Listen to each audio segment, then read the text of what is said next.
Namaste.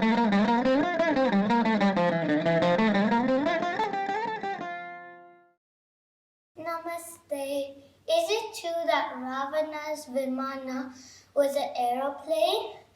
And did ancient Indians invent aeroplanes? It's a good question. Bear with me, the answer is long. Whenever we start to answer questions like this, we need to first examine where is the evidence for these claims. We have a lot of ancient texts that are describing flying. I've given a sample over here of ancient textual references of flying and craft. One example is Ramayana that describes Rama, Sita, Vanaras flying the Pushpaka Vimana all the way from Lanka to Ayodhya, and in the process Rama is describing in detail the aerial geography on the route. Rig Veda has got several references to flying.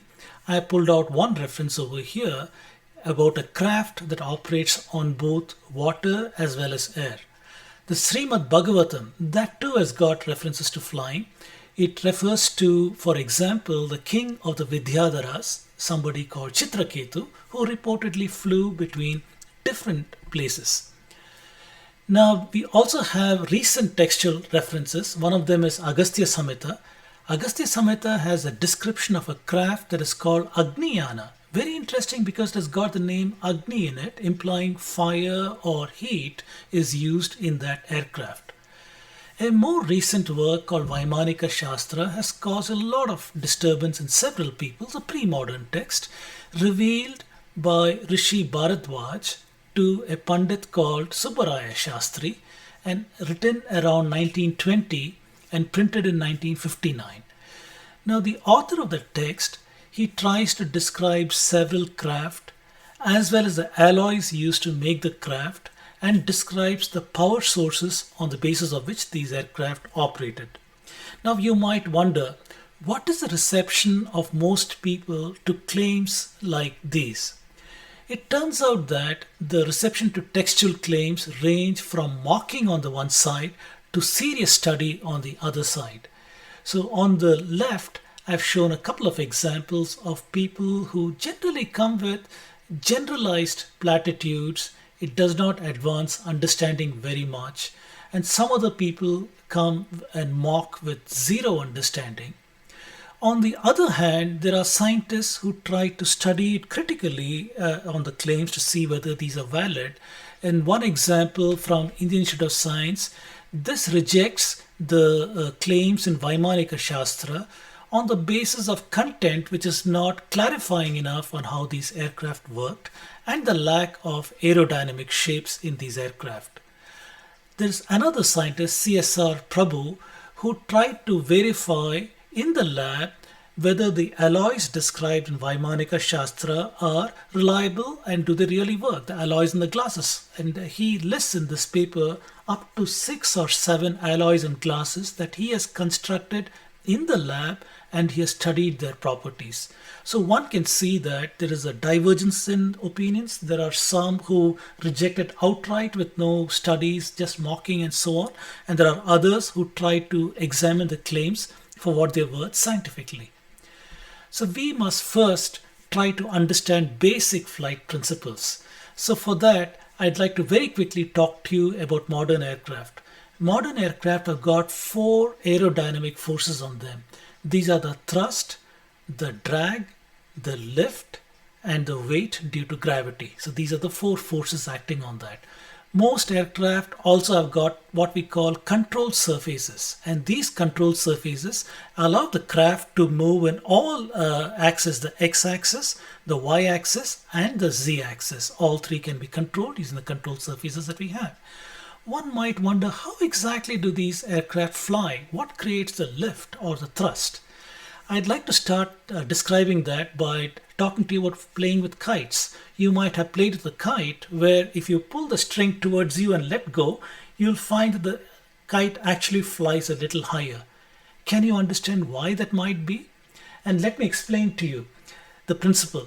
Take a sheet of paper like this and fold about 1 inch at the bottom like this, so you have a little curved surface. Put that on a book like I have shown over here, or any table or surface, and hold it down. Hold down this section with your hand so that you have a nice curved surface like this. Put your hand on top of this and blow. What do you see? As I blow on top of this, there's an airflow that is happening on the top surface, and this starts lifting up. What is happening is, as I blow at the top, there is lower air pressure on this side of this paper and higher air pressure on this side of the paper, as a consequence of which we have a lift happening. This principle is called Bernoulli's principle, and this is the basis of all the flight that we see. And so I like to have a science moment, talk to you about buoyancy, balloons, gliders, and powered flight. Let us first understand hot air balloons, lift and weight. Now, in buoyancy, what we see is if you take a ball and try to push it in a bucket of water, what you find is the ball comes back up. That is because the ball cannot displace water that is such that the ball is heavier than the displaced amount of water. When that happens, the ball tends to come back up. That is the principle of buoyancy.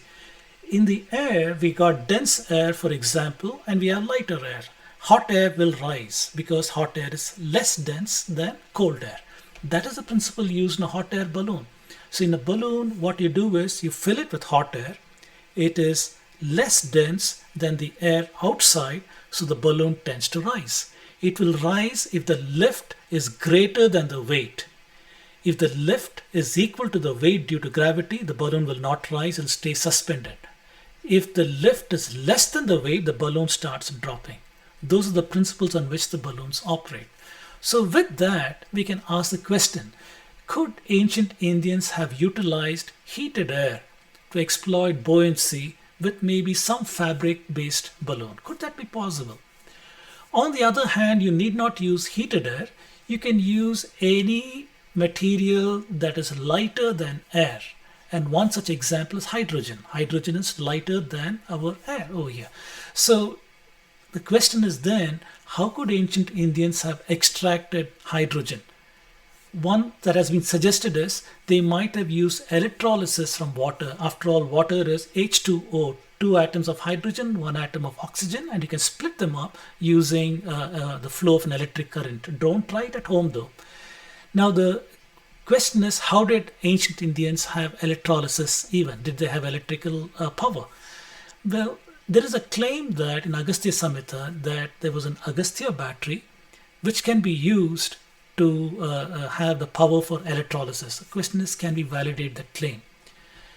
Hydrogen need not be produced only by electrolysis. We find that it can also be a byproduct of a chemical reaction with mercury. Then the question comes, did ancient Indians have mercury?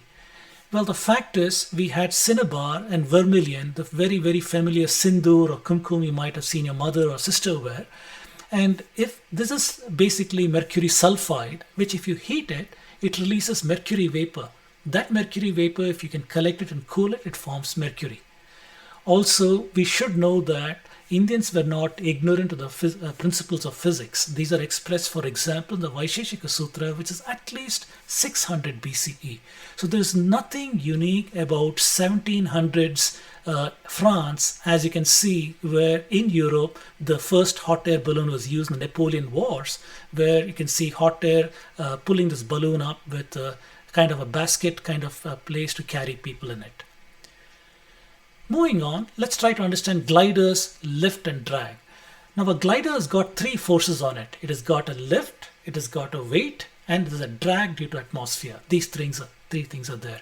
You might have played with paper planes. Who doesn't like that? For example, this is a paper plane that I built based upon this formula that you see over here. This picture shows you how to build this. I used to love playing with planes because it teaches you a lot about gliding, teaches you a lot about the forces acting on papers and so on.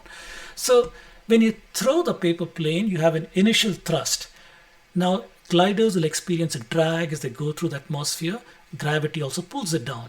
If the glider's got larger wings, it can harvest very weak air currents and have lift, but eventually it will come down to the ground. So that is how gliders operate.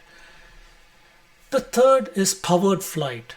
We need to understand the four aerodynamic forces here: the thrust, the lift, the drag, as well as the weight on the aircraft. All the modern aircraft that we typically fly by are powered by fuel. So by burning fuel in engines through the Bernoulli principle, we can generate lift and thrust, and that's how these aircraft work.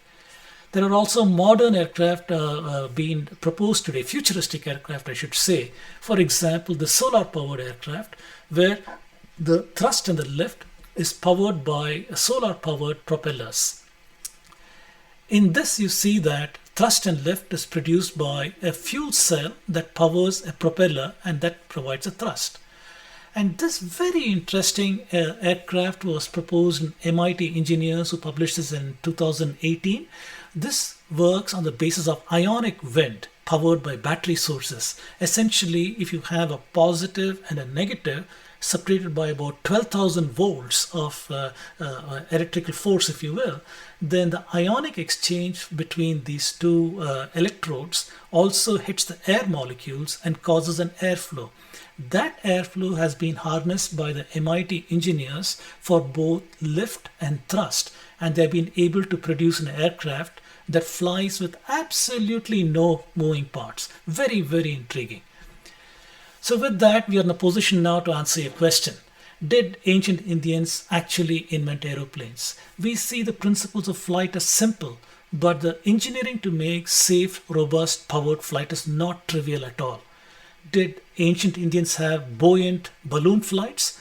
My opinion, I think this was feasible and likely in an isolated sense. Perhaps not, it was not a widespread technology. Somebody must have seen this, and accounts of that persist in our texts. Did ancient Indians have some sort of powered flight? Well, the best answer is we don't have sufficient evidence, and we need to continue investigation. We need to seek archaeological evidence, further analysis of texts. We have many texts that are not deciphered as yet. We need to conduct experiments in the labs on the alloys described in these texts to see do they really hold out. We need to do wind tunnel studies of the models and much more. All these should help us to frame our understanding of ancient technologies. This is the true approach of real scientists. We should not fall prey to unscientific, illogical, and irrational views and mocking.